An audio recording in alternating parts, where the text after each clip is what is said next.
to be a healer for all humanity.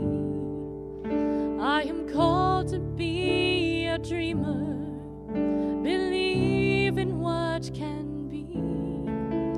I am called to be a maker, be an instrument of peace. I am called to be a giver, of abundance I receive. I am called to be a prayer, living out the truth I seek. I am called to be everything. I am called to be. Called to be the glory here on earth, so all might see all the love and all the beauty that shines in you and me. I am the living, breathing God, and you are one in me. We're called to be.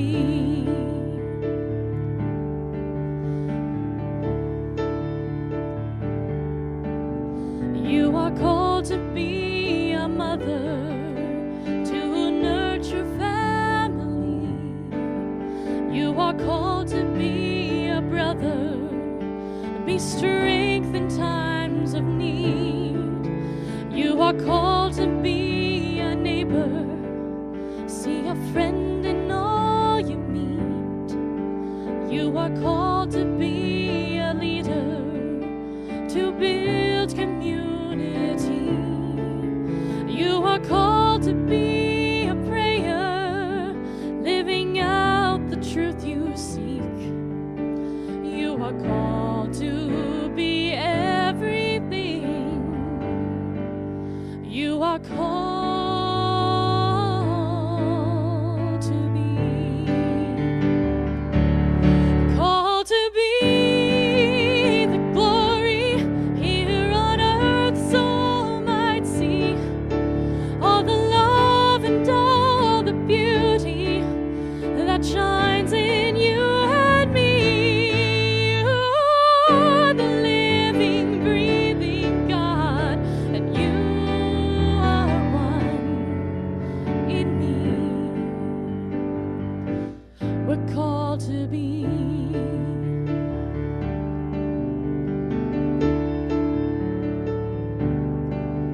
We are called to be the kindness, set the broken-hearted free. We are called to be forgiveness, where pain has run too deep.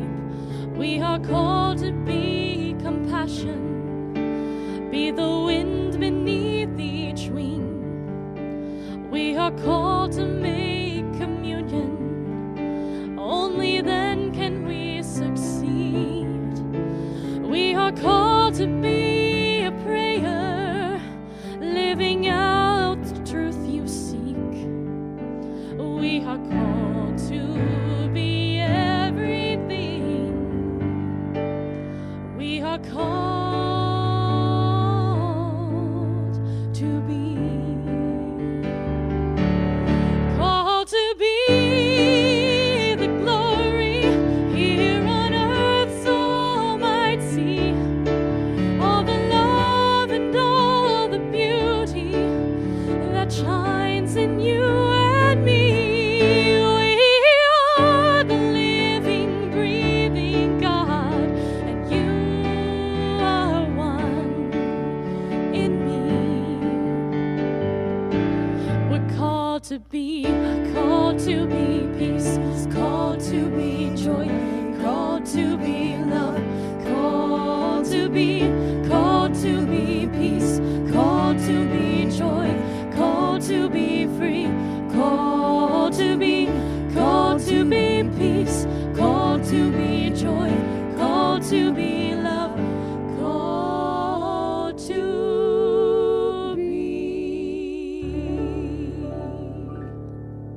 Thank you, Alexa Ehrlich and Lauren James. How beautiful.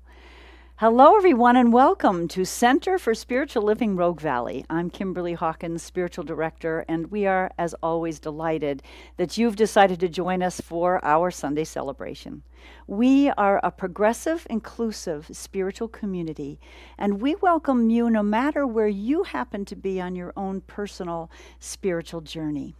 With us today to do our invocation and reading is Reverend Michelle Ariano. Doing High Watch from home is practitioner Frank Young. And as you just heard, our beautiful musicians are Alexa Ehrlich and Lauren James. Time now for us to take our collective deep breath. I hope it's not the first one you've been able to do this week. For some of us, it may be. We're going to prepare for our invocation and reading and turn it back now to Alexa and Lauren.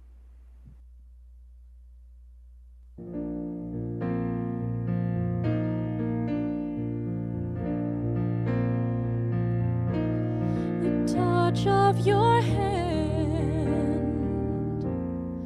will let me know you take me in and let me go. If not for love, why would we meet? How is it done, two into one, so easily? We're lifted up by angels, higher than the world, strong enough to leave it, bound to learn the secret. We're lifted up by angels. You understand, yet never say how every plan would fade away if not for love. Where would you be? Ashes to dust, water to rust, away from me. We're lifted up by angels, higher than the world, strong enough to leave it, bound to learn the secrets angels never heard. We're close enough to heaven, above the rain. Darkness cannot reach us, let the angels teach us, only love remains. We're lifted up by angels, given wings to fly. Leave the night behind us, trust the light to find us, even as we rise. We're lifted up by angels, higher than the world, strong enough to leave it, bound to learn the secrets angels never heard. We're close enough to heaven, above the rain.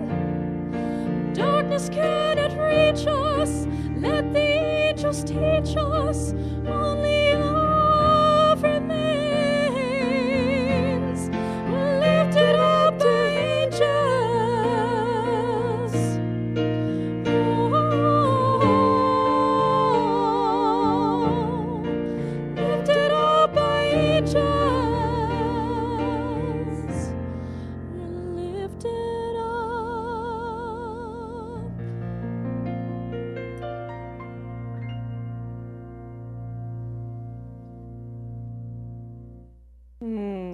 Beautiful. Lifted up by angels. Can feel those beautiful words. As we move into prayer, take a deep breath in. And just feel into this very present moment. Knowing that Spirit is in, through, and around each of us. That as we move into this winter solstice season, that we embrace all aspects of ourselves. Knowing that we are one, we are connected, we are unconditional love. We are light, we are dark, we are all the in-between shades. We allow ourselves to be our true, beautiful, authentic selves as our soul speaks. And knowing that this service is blessed and that everything that needs to be heard is heard and everything that needs to be said is said. And our beautiful Reverend Kimberly flows with the divine as she moves through service, knowing that it is good, that it is God, that it is now, and that we are love. I release this into the universal law, and together we say, and so it is, and so it is. So today, as I was feeling into the winter solstice and this season and this talk, I really felt this softening and this comfort in this time of year, and cocooning in the more silent spaces. And I don't have tons of time to do that, and so even being able to do that for a few minutes. So I want to read a quote to you, and then I'm going to read a poem today. The quote is from Frederick Lazen. The winter solstice is the time of ending and beginning, a powerful time to contemplate your immortality, a time to forgive, to be forgiven, and to make a fresh start, a time to awaken. And I love, there's so many metaphors around this time of year and this winter solstice season. And for me, really thinking about how to move through this time. You know, I was just talking with Rev Kimberly about how it's a busy time, but also it's a time to go in and a time to reflect. And so I'm going to read this poem to you. Let me get it up here.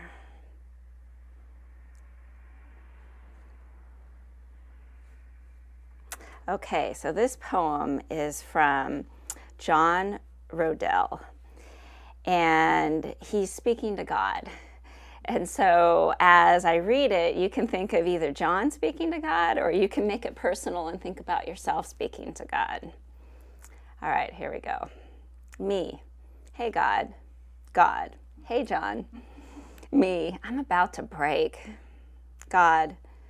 Why do you think that is? Me. Because life just keeps getting harder. God. Then you need to become softer. Me? Huh? God. Here is the thing. Glass is hard, but it can shatter when dropped. Rock is hard, but it can be broken with a drill. Gold is hard, but it can be melted in a blazing fire. Don't be so hard that you break down so easily. Be soft like wet clay in the hands of the potter. Be soft like river water in the summer. Be soft like the breeze through a row of tall pines. All of those things survive no matter what happens to them. They endure because they haven't built their existence out of hard materials. Be soft with other people. Don't break them with your words. And don't let them break you with theirs. Be soft with yourself. Your heart is more cotton than iron. Your soul is wrapped in the softness of fabrics for a reason. The softer you become, the more you understand how precious all life is. Be more of cotton than you are of concrete. Life isn't cold granite. Love is shapeless. Love is like ocean water, gently passing through your toes. In a world where hardness of diamonds helps determine its worth, don't become one yourself. Become so soft that nothing can break you. John Rodell, and so it is.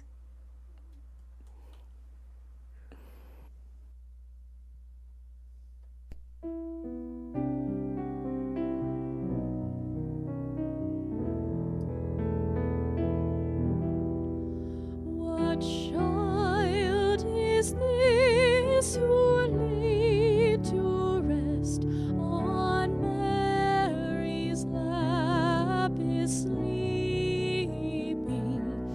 whom angels greet with anthems sweet, while shepherds watch are keeping? This is Christ the King, whom shepherds guard and angels sing. Haste, haste to bring him, Lord, the babe, the Son of Mary. So bring him incense, gold, and myrrh. Come, peasant king, to own him, the King of kings. Salvation brings. Let loving hearts enthrone him. This is Christ the King, whom shepherds guard and angels sing. Haste, haste to bring him, Lord, the babe, the Son of Mary.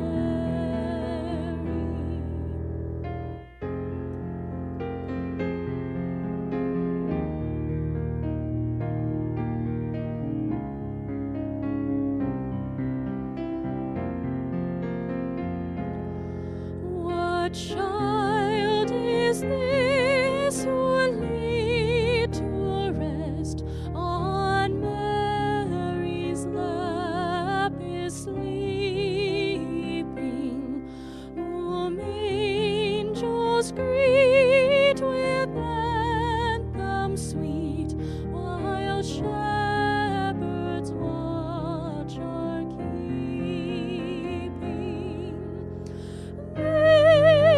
This is Christ the King, whom shepherds guard and angels sing. Haste, haste to bring him, Lord, the babe, the Son of Mary.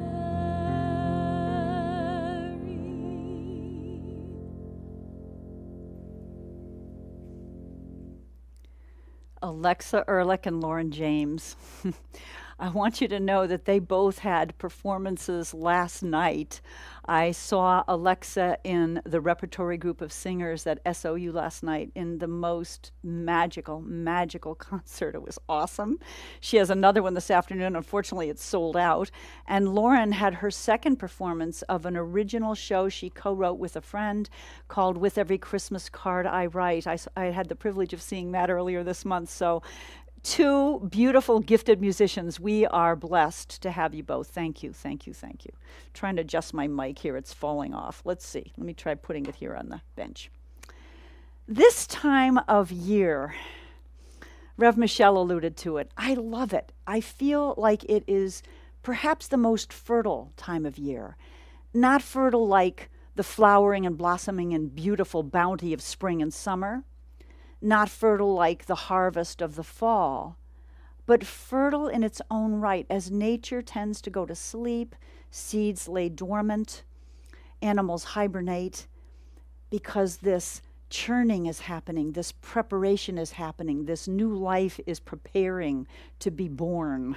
And we are called, I believe, as Rev. Michelle mentioned, to turn away from some of the busyness of the season and to go within like those seeds, to reflect, to get quiet. I also think the winter solstice is a paradox of sorts, because on the one hand, we're moving towards the shortest day, longest night, the most darkness of the year, and winter's about to begin. But on the other hand, this turning represents the return of the light and the movement of the sun farther north here in the northern hemisphere. So it's both. It's both an ending and darkness and the beginning of more light.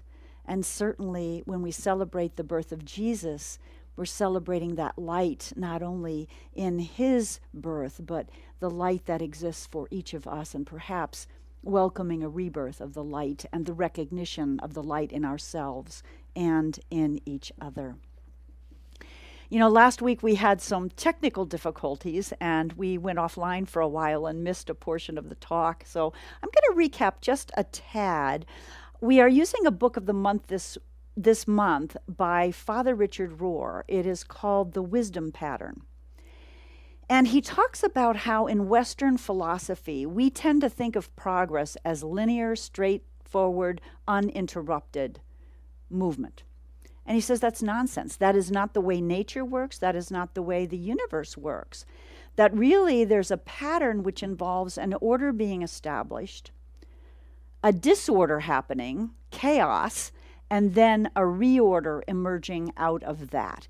Because when we expect things to be linear and uninterrupted, and they're not, we tend to get cynical. We tend to get angry, disappointed, and off kilter.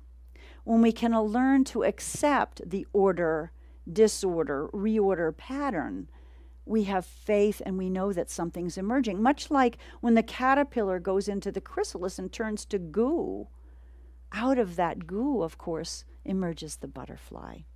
And I feel like we are so much in that holy disorder right now, are we not? There's so much going on. I don't even need to reiterate all the things that are going on that we're dealing with these past 2 years. Our theme for the month is the journey of becoming. And so week 1, just to recap briefly, Reverend Dr. Linda Rappan talked about a step in this journey, which is that of surrender. I think she called her talk Surrendering to the Mystery. And I was reminded listening to her, by the way, great talk if you haven't heard it. Go back and listen if you feel so called on Facebook or YouTube. I was reminded of an acronym for ego, which is edging God out. When we feel like we want to be in charge and in control and make things happen, we don't leave room for the wisdom pattern that Rohr talks about. We don't leave room for divine order to emerge. Last week, I talked about the importance of having an open heart, and so I was touched by Reverend Michelle's beautiful poem about Get Soft, because we can't experience the joy of becoming if we have a closed heart. So important to open to divine love and open to love going out from us, to soften that heart. I mentioned that indigenous cultures, the belief is that the heart is the bridge between Father Sky and Mother Earth. It's the bridge between heaven and earth. It allows us to experience heaven right here, right now, while we're in this physical human incarnation. I love this quote from Gary Zukav about the winter solstice, which of course we're about to experience 2 days from now. He said, "The winter solstice has always been special to me as a barren darkness that gives birth to a verdant future beyond our imagination." A verdant future beyond our imagination. That's trusting the reorder, the divine reorder to emerge. Now, the ancients remarked that the sun appeared to stand still this time of year for 3 days because the track is changing from a journey north here in the northern hemisphere to more of the journey south to a journey north. And I can't help but think that there must have been some fear for some of the ancient people, because it appeared that the days got shorter and shorter, the nights got longer and longer, and I can't help but think maybe there was a fear that the sun was going to disappear, that the darkness was going to take over. But it was also, throughout the eons, a time of celebration, of rejoicing, of drinking, of eating. Maybe because the days get colder here in the northern hemisphere, eating more is probably natural, if not healthy. And a lot of light, a lot of celebration over the years. I mean, whether it was the fires at the hills in Ireland or whether it was the Yule logs, so many ways that sparklers, people celebrated the light. The sun standing still is such a beautiful metaphor, and making a shift. It's such a beautiful metaphor, powerful metaphor for the energy of this season that we can partake of. Because during this winter solstice, we can decide to change direction. We can decide to make a change in our lives with new intentions for the new year as we enter a whole new trip around the sun. So my talk title this morning is The Gift of a New Journey. Our founder of Science of Mind, Ernest Holmes, said that our principles that we teach are not bound by precedent. Our past is not bound by precedent. In other words, just because something has always been or the way it's been in the past doesn't mean it's the way it has to be in the future. Sometimes when we get so attached to the way things are, we don't want things to change. That's a pitfall. You know, the Buddhists teach non-attachment. But it's also a pitfall just to believe that things can't change. That verdant future that Gary Zukav talked about, beyond our imagination, we have to be open to that, I believe, to allow it to happen. And how we do that in Science of Mind, of course, is through affirmative prayer, affirming what we want and being open to the way the divine can show us what we want to experience, not outlining, not trying to control it. Now, the caveat in all of this is to not be in a hurry to make this shift. I mean, the sun very slowly stops its journey and very slowly changes its direction. We're not called to hurry this time of year. I think we're called to honor the cycles of nature, to rest, to rejuvenate, to reflect on the year 2 years at this point that we've been spending in COVID. And what have we learned? And what can we put to use? How can we put what we've learned into practice in our lives for our good and the good of others that we come in contact with?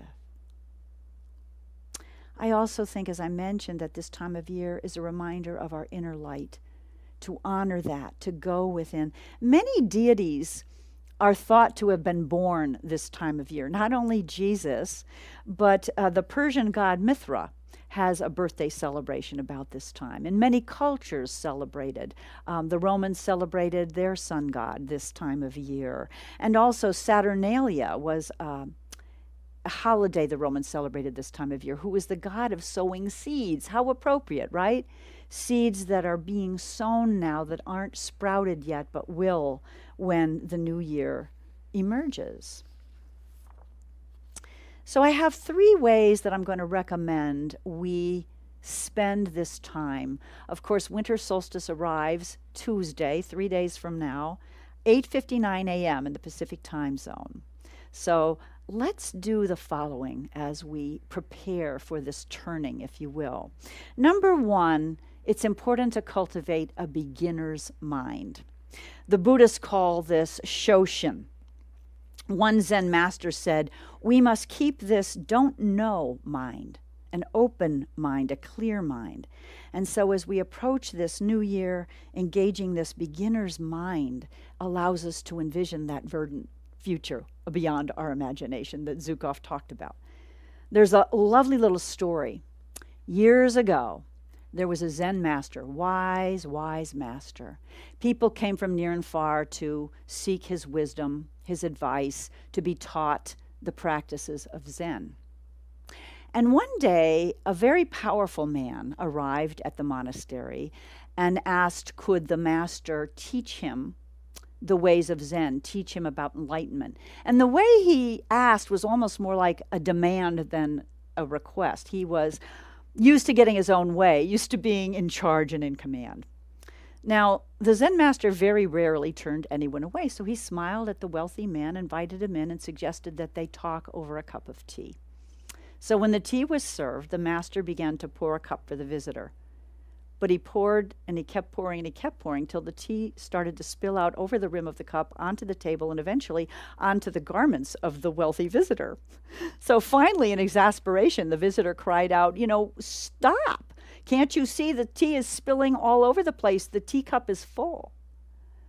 So the master stopped pouring, and he looked at the man, and he said, "You are like this teacup, so full that there's no room for new thoughts, new learning to be received." He said, "Come back to me when the cup is empty. Come back to me when your mind is empty." That's the beginner's mind. And I believe that story is a beautiful metaphor for how we're called to enter into this end of the year and beginning of the new year. Not to believe because things have been difficult, they're going to continue to be difficult, or because things have been difficult, something's off, God isn't present. All the things that we can in our human minds, we can tell ourselves. I think most of us have spent at least some time being frustrated this past 2 years, and I think some time too realizing some of the gifts that we have been receiving. I was at dinner last night with Reverend Laura Lee Kent from UCC Church and spent some beautiful time talking with her. Ministers and communities in all faith traditions are facing what now? What's next? Are we even going to continue to be able to meet in person? What's happening? She is studying a book called Canoeing the Mountains. And it's based on Lewis and Clark's expedition to the north to find the Northwest Passage. They expected to find a water route across the country from the Midwest to the Pacific coast. Well, guess what? That's not possible. So when they reached the foothills of the Rocky Mountains, it was like, whoops, can't canoe these mountains. And I think it's a beautiful metaphor for where we find ourselves right now. We can't get through these times in the same vehicles, with the same habits, with the same thought patterns that we've been using. We're called to reimagine things. So we're reimagining our spiritual communities. I think we're reimagining our work lives. A lot of good has come out of it, for sure. People being able to work from home. I know that when we come back online, which we expect to do early next year, in person, we will remain a hybrid teaching center too. Our classes will be both online and in person. So a lot of changes coming up. And maybe this is a lot like what Reverend Michelle talked about, of being soft, not being rigid, not being hardened, not being set in our ways, but having that beginner mind, that empty teacup that the Zen master talked about. The second practice that comes out of this one is embracing new perspectives. When we decide we're no longer going to be held down by the past, limiting beliefs, old habit patterns, old paradigms, we make space for something new. I was really touched when Reverend Dr. Linda Rapond, one of the ministers in our community, talked about how it may be a blessing that Center for Spiritual Living Rogue Valley right now doesn't have a permanent church home, because we get to imagine, we get to vision, we get to be open to what it may look like in the future and adapt to the current, what's going on. So there can be excitement rather than despair. There can be that trusting in the disorder and the new order about to emerge, and be a co-creator in that emerging of the new order. The great master teacher Yoda said, "Train yourself to let go of everything you fear to lose." Wow. That's a powerful, challenging practice. Train yourself to let go of everything you fear to lose. We can consciously reframe our circumstances. And so the question in this idea of embracing new perspectives, I'd like to ask all of us is, what areas in your life are seeking to be renewed and revitalized with a fresh perspective and new action? It's a great time of year to contemplate that. in your relationships, your spiritual practice, your work life, your whatever.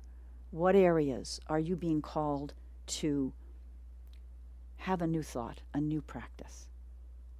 The third, so we've got beginner's mind, embracing new perspectives. The third practice I think we're called to do right now is to integrate what we've learned. I think, as I journal in the morning, did you ever do stream of conscious journaling? You become conscious of things that that maybe your subconscious is holding. New ways that are good out of this craziness. I mean, I have grieved not being able to see my 2 adult children for 2 years. And as I've mentioned, this fall, I was able to visit both of them, one in Arizona, one on the East Coast. But the good that's come out of it, even though now I'm thinking, when am I going to see him again? My son and I have been texting almost daily after I reconnected, because we're realizing time is precious, time is moving forward. His 2 little girls are growing up, and it's important to stay in touch, even if we can't do it the way we used to do it, which was to visit at least twice a year. So integrating all we've learned. We know when we've done our healing work, one sign that that's happened is we're no longer triggered by things that used to trigger us. So this coming year is offering us an opportunity to integrate what we've learned in this uncertain time, this time of holy disorder, of holy chaos, if you will. I like to call it holy waiting. Holy waiting, not just waiting impatiently or waiting in a cynical way, but holy waiting with faith that newness is emerging, and that as we're guided and led, we can help that to happen. So the call to action again is to go forward with a beginner's mind, ask how we can embrace new perspectives, look at this past 2 years as a gift, and integrate what we've learned to step into a new journey, the gift of a new journey. And finally, to use our imagination and be open, to be soft, to be flexible, as Gary Zukav said, to be open to this verdant future beyond our imagination, to joyfully receive the gifts that are awaiting us. Let's go into prayer. So as I continue to breathe, as Rev Michelle likes to say, you can only breathe in the now, this now precious gift of a moment.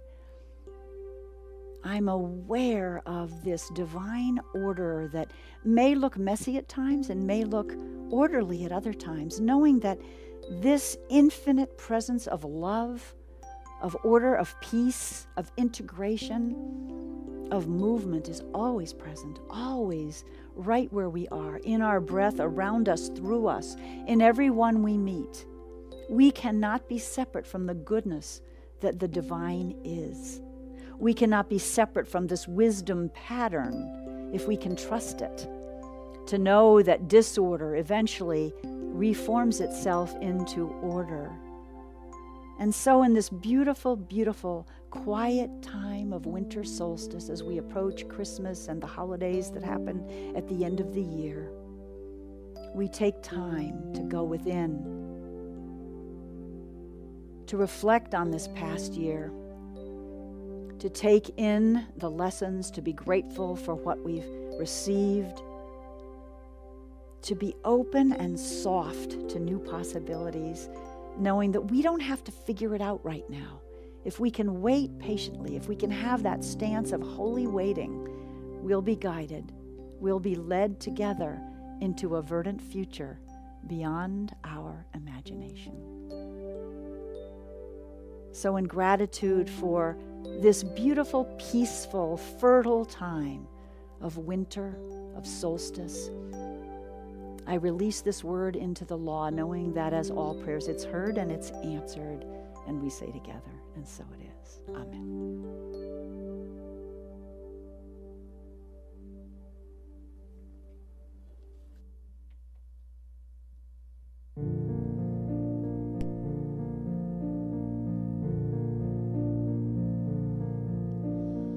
O holy night, the stars are brightly shining.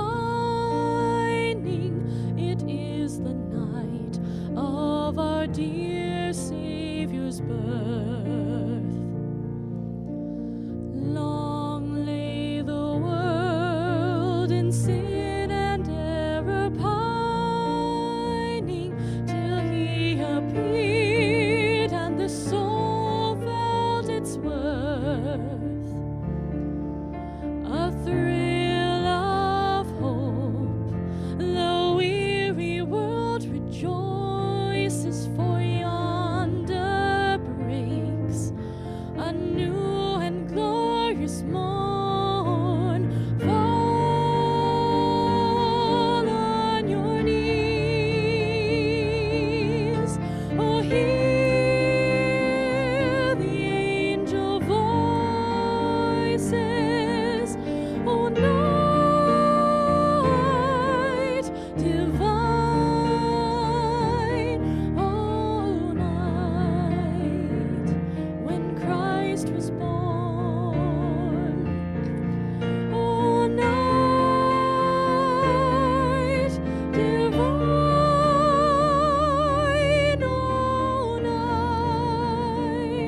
oh, night divine. Truly he taught us to love one another. His law is love, and his gospel is peace. Chains shall he break, for the slave is our brother, and in his name all oppression shall cease. Sweet hymns of joy in grateful chorus raise we, let all within us praise his holy name. Christ is the Lord, oh, praise his name forever, his power and glory ever more proclaim. Oh, night divine,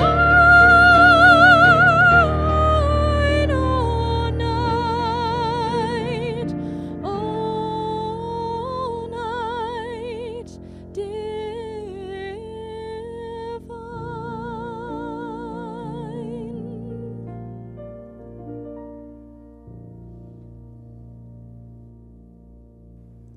That is a divine gift, Alexa and Lauren, and I loved your angel song. You two both have voices of angels. Thank you so much.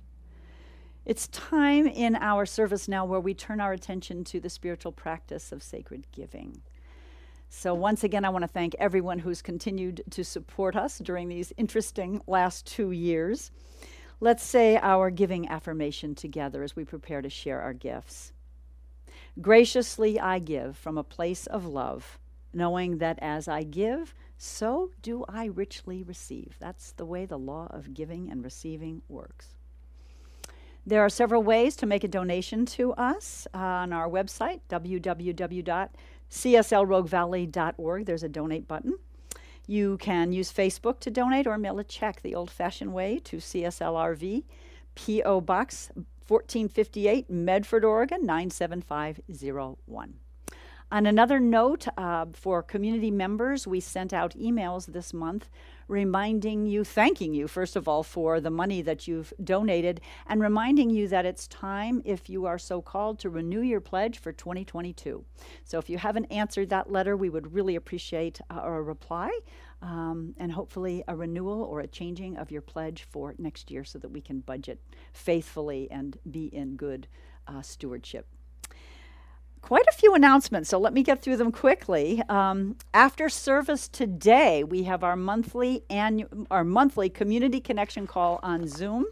The link is on our Facebook page, the CSL RV Community Bulletin Board page, and it's also in this week's newsletter. Wendy Wellborn will be waiting for you at 11:30. We'll officially start at 11:45.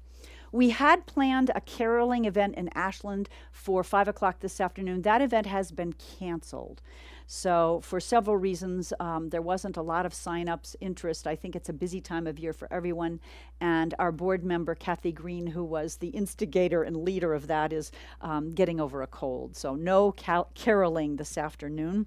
We will be getting together in person on Christmas Eve, having a joint candlelight service with Medford Unity. It's going to be a wonderful, wonderful service.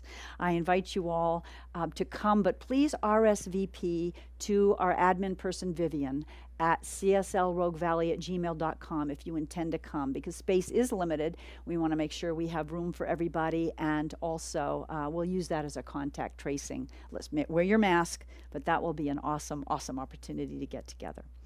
Rev Michelle and I are both teaching classes in January. Sign-ups are open now. Sign up early to get the early bird special. Change Your Thinking, Change Your Life is a new edition of Foundations, and her class is called Revealing Wholeness. 2 exciting classes. That class is 7 weeks, I believe. Yeah. Let's see, if you don't receive our newsletter, you can sign up on Facebook under email, or email us at cslroguevalley@gmail.com. Prayer requests are always welcome. You can click the button on the website. I think that's it for announcements. Let's go back now to our musicians for our closing song.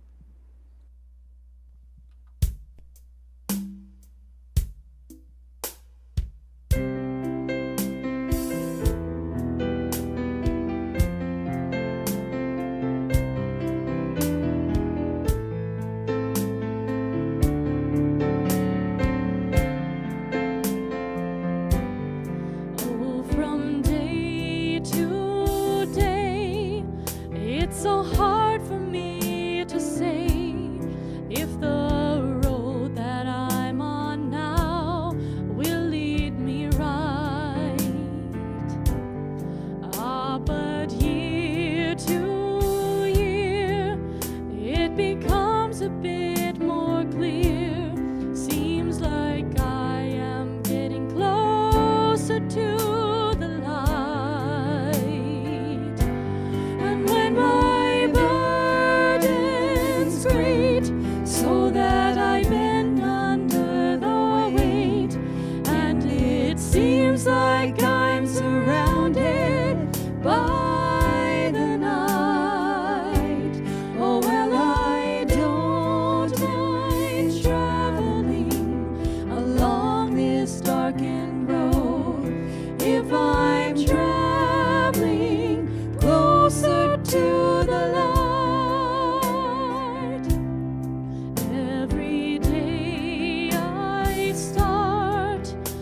This compass in my heart, and it helps to keep the road within my sight. And as I go forth looking for magnetic north, seems like I am getting closer to the light. And when my great, so that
There's an indication people in the room are experiencing goosebumps, you two. Thank you. Perfect song for winter solstice. So before we say goodbye, I'd like to thank our Sunday team, our dedicated team of volunteers. This morning helping out, we had Jason Rummel, Ben Rummel, Bill and Connie Miner, Vivian Lacey, and Tom Frederick on sound. We'll leave you with a quote from our founder, Ernest Holmes, which I love. Nature will not let you stay in the same place for too long. She will let us stay just long enough to gather the experience necessary to the unfolding and advancement of the soul. Hope to see a lot of you at 11:45 on our Zoom call, but for now, happy solstice, Merry Christmas, and namaste.